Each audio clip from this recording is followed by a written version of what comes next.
Vamos falar um pouco de legislação. Quando o terreno é urbano, você precisa aprovar a tua casa junto à prefeitura do município. Ou você, quando é proprietário, ou o arquiteto, tá? O proprietário pode dar entrada na prefeitura? Vocês sabem disso, gente? Será que o proprietário pode dar entrada na prefeitura? Pode, só que ele tem que já pegar todas as assinaturas do arquiteto, do responsável pela obra. Essas duas assinaturas são cobradas para você poder apresentar um projeto na prefeitura. Eu até estava com um projeto por aqui, por cima, não sei onde é que tá agora, minha mesa, gente, tá uma bagunça.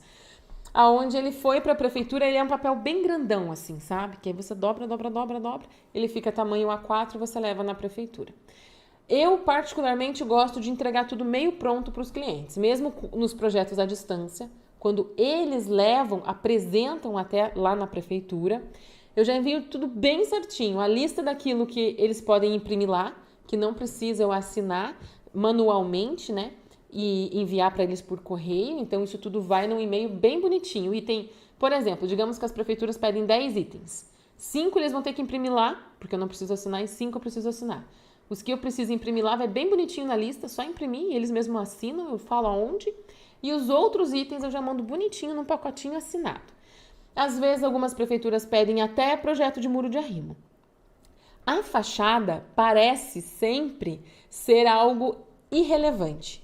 Muitos clientes até dizem, depois eu defino isso aí desse vidro, aonde que é essa janela, como que ela abre, o tamanho da janela, e eu sempre digo, não deixe para depois, defina o máximo agora, tá?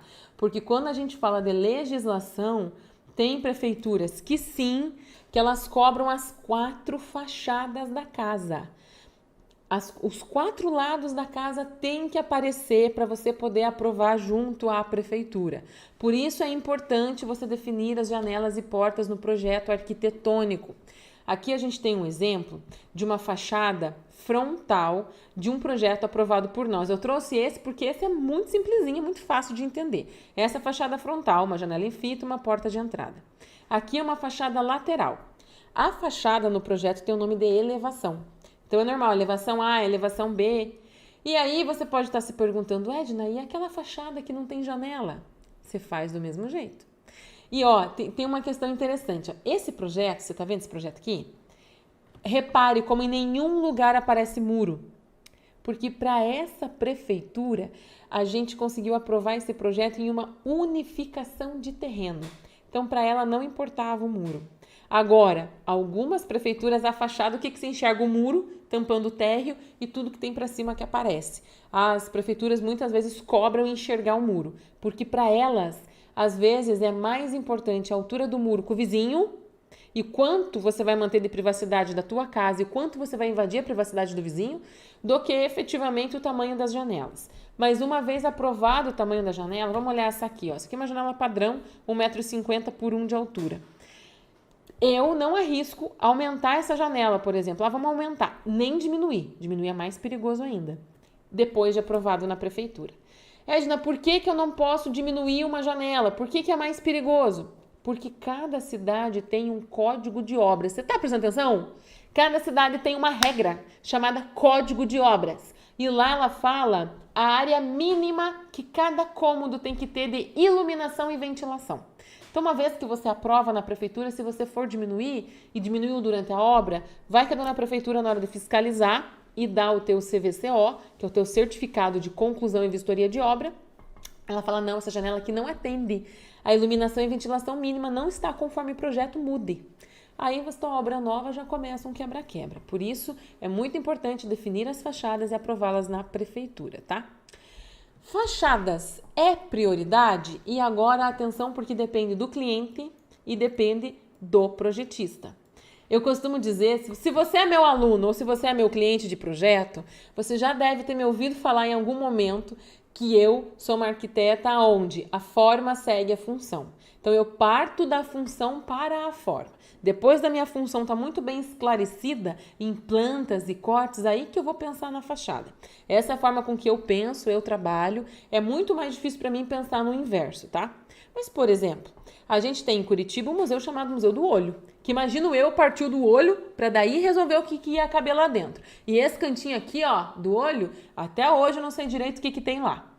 Então, nem todo arquiteto pensa assim. Se para você a fachada é fundamental, algo assim, Edna, eu quero uma coisa diferente, eu quero uma coisa imponente, uma coisa que chame atenção, talvez você tenha que procurar um arquiteto que priorize isso, tá? Se você é um arquiteto, tá pensando, Edna, será que eu tenho que priorizar a fachada? Vou dizer para você, não precisa priorizar a fachada. Entenda o que faz sentido para o teu cliente. Eu tenho clientes que priorizam mais a fachada do que outros. Para esses, mesmo eu pensando a função antes da forma, eu consigo atendê-los tendo uma forma agradável para o projeto, que daí a gente quebra a cabeça depois, entendeu? Mas existem essas duas formas de pensar o projeto. Edna, cadê as fotos que não começaram ainda? Calma, já vai ter.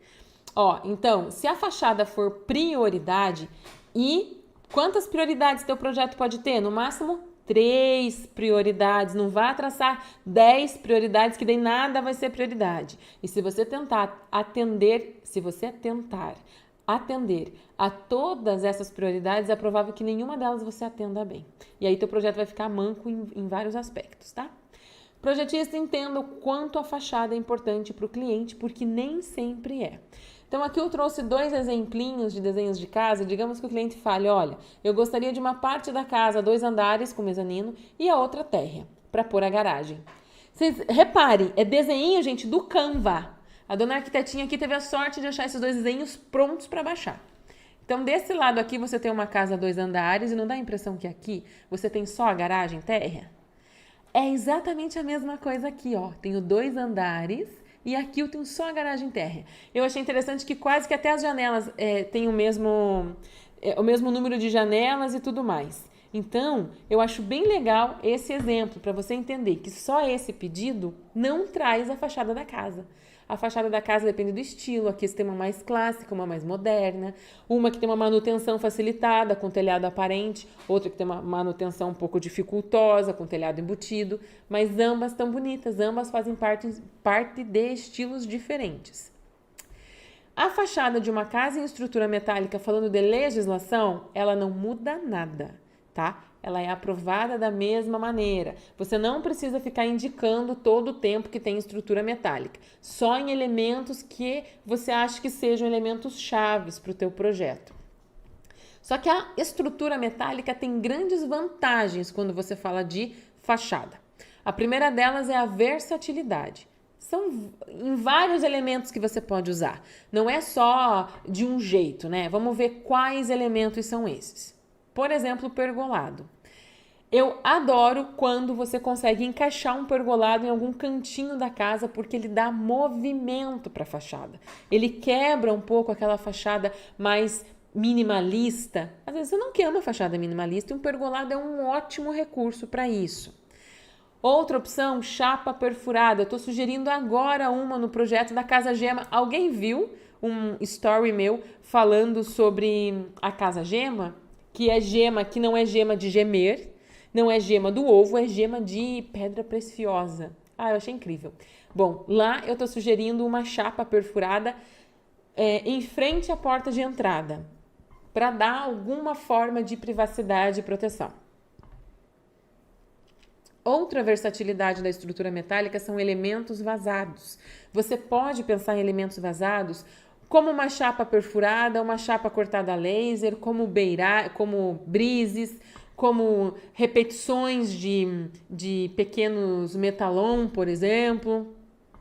Você pode pensar em marquises, que são coberturas mais soltas, mais baixas do que outras, penduradas, suspensas por cabos.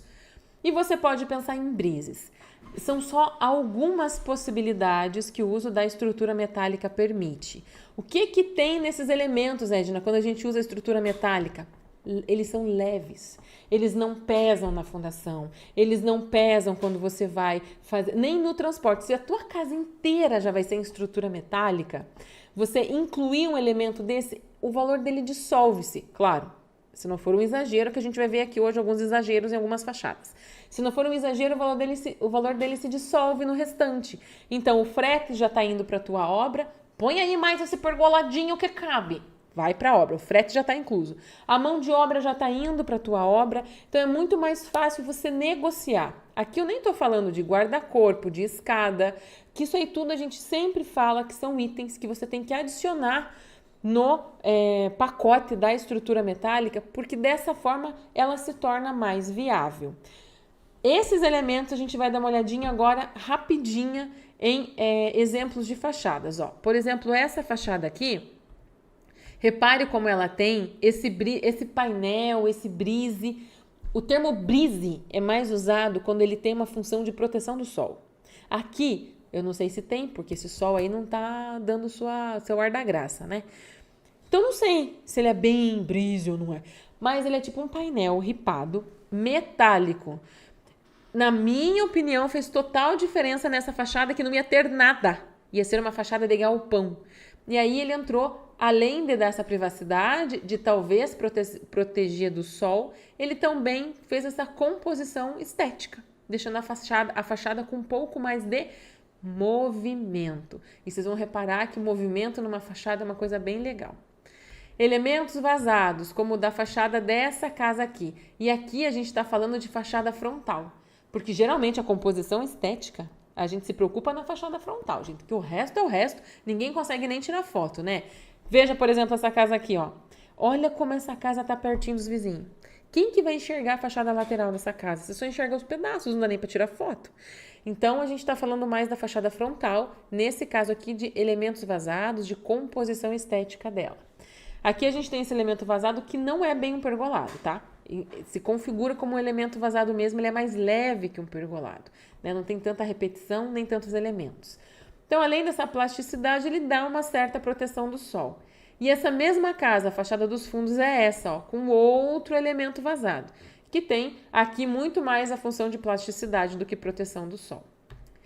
Pergolados, como nessa casa aqui, ó. Olha o baita pergolado em balanço. Vocês se lembram de uma live inteira que eu fiz só com estrutura em balanço? Depois você vai procurar por aí para você assistir essa live inteira com estrutura em balanço. Olha que lindo que tá esse pergolado. Veja como o pergolado já polui mais. O que é poluir? Preenche mais, deixa cheio. Em alguns casos é essa linguagem que você gosta ou que o arquiteto quer dar para o projeto. Essa mesma casa, olha como eles usaram o pergolado para cobrir a garagem, para fazer essa projeção por cima quase encostando na piscina. E nessa região aqui, ó, eles cobriram com alguma cobertura translúcida. Então, além de ter o pergolado, mantendo a linguagem do restante, está realmente protegido de chuva. E tem muito pergolado aqui. Tem lá em cima e tem aqui. Por isso chama a casa pergolada. Essa casa é maravilhosa do Estúdio Saxi. Elementos vazados que dão movimento à fachada. Essa é a casa Peral. Essa casa foi a gente que projetou e construiu. Então, repare como de frente... Primeiro assim, ó. Essa viga aqui passando, ela dá uma quebrada horizontal na composição da fachada. Isso por si só eu já gosto. Quando você pega de ângulo, como nessa outra foto aqui, repare como esse elemento vazado, ele dá um charme, ele dá um movimento. Não fica aquela fachada, sabe, parada, repetida, minimalista. Veja, se você gosta de fachada minimalista, tá tudo certo. E dá para fazer com estrutura metálica, mas aí é outro estudo, é outra abordagem. A gente já tem uma live aqui inteirinha só sobre fachadas minimalistas. Aqui a gente tem essas brises na mesma casa para esconder a área técnica. Ali, ó, naquela meiotinha ali, a gente tacou as máquinas dos ar-condicionados. E o que mais que era? Ai, não me lembro, mas a máquina do ar-condicionado era ali. Então, é bem importante fazer essa brise para não ficar tudo aquilo à mostra, tudo aquilo ali feiozão, entendeu? Que dependendo do ângulo a gente enxergava, principalmente de ângulos mais distantes. Como nessa casa você consegue rodar em volta dela de longe, porque é uma casa de campo, então incomodava enxergar essas coisas, tá?